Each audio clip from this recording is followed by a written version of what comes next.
ইসলামপুরের new town এলাকায় community হলের নির্মাণ কাজে শিলান্যাস করা হলো বৃহস্পতিবার। এদিন এই শিলান্যাস অনুষ্ঠানে উপস্থিত ছিলেন রাজ্যের মন্ত্রী গোলাম রাব্বানী, মহকুমা শাসক আব্দুল শাহিদ, পুর চেয়ারম্যান কানাইয়ালাল আগরওয়াল সহ অন্যান্যরা। প্রায় ৮৩ লক্ষ টাকা ব্যয়ে নির্মিত হবে এই কমিউনিটি হল।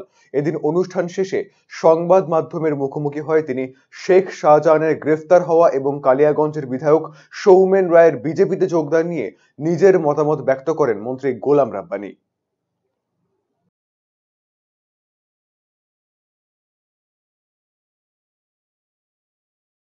শুধু ওকিলপাড়ার না, পুরো ইসলামপুরের ডিমান্ড ছিল, একটা দরকার ছিল একটা কমিউনিটি হলের।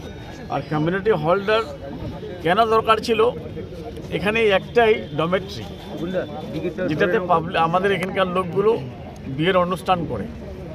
আর একটা বিয়ে হলে দ্বিতীয় বিয়ে আর হতে পারে না, চলে যেতে হয় হোটেলে, আর হোটেলের সবাই এফোর্ড করতে পারে না।